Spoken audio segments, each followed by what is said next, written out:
tu ne peux pas garder tout ce que tu manges. Si tu manges et tu ne vas pas aux toilettes, tu vas mourir. Toi, comment tout l'argent qui vient là, tu utilises pour toi-même? Et tu penses être en bonne santé financièrement. Ce n'est pas possible. Genèse 14. Melchisédek, roi de Salem, fit apporter du pain et du vin. Il était sacrificateur du Dieu très haut. Il bénit Abraham et Abraham lui donna la dîme de tout.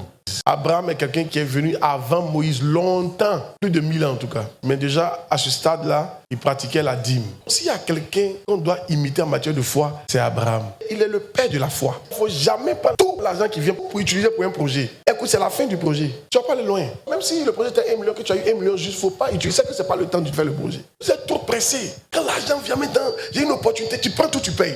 Tu as foutu comme ça. Tu as mangé sans aller aux toilettes. Tu as mis ta vie en danger.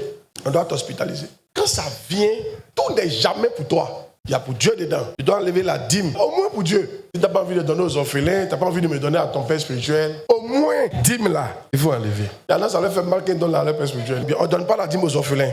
On ne donne pas la dîme à un ami. On dit d'envoyer la dîme à la maison du trésor. Donc c'est à l'église qu'on envoie la dîme. On ne donne pas la dîme à un pasteur dans l'église. Ça ne se fait pas. Mais il n'a qu'à prophétiser comment. Même si c'est ton berger qui te suit, on envoie la dîme dans la maison du trésor. Si quelqu'un te fait ça, c'est un voleur. Il faut le dénoncer. Abraham était fort riche, mais il payait sa dîme. Beaucoup de riches aujourd'hui ne payent pas la dîme. Ou ils ne payent pas ça entièrement. Là, ils trouvent que c'est beaucoup. Mais Abraham, qui était un homme très riche, a payé sa dîme. On dit la dîme de tout.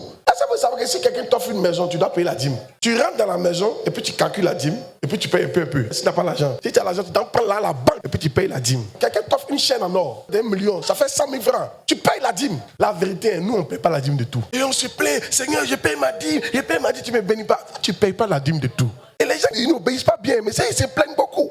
Tu as payé la dîme de tout. La dernière fois que tu as fait cette chaussure-là, est-ce que tu as évalué pour payer la dîme? Tu as apporté la chaussure comme ça, tu as payé la dîme. Si on peut payer la dîme de tout, on sera riche. La dîme, c'est au moins 10%. Il y en a, ils accumulent. Et quand vous faites comme ça, vous bouffez tout dans la dîme là. Il y a toujours crédit sur vous. Seigneur, pardon, il y a un problème, il y a un crédit dans la dîme là. Maintenant, est-ce que vous savez que quand on prend crédit dans la dîme là, on ne rembourse pas juste. Le jour où tu rembourses, tu mets 25% dessus. Puis 10 000 francs, quand tu rembourses en 12 500. Que si on pouvait encaisser tous les crédits de la Côte d'Ivoire, l'église sera riche. Pour faire l'œuvre de Dieu. Ils sont dans l'église, ils doivent. Vous qui ne payez pas, vous serez constipé. Conspiration spirituelle. Pas bon. Payez la dîme. Que Dieu nous aide.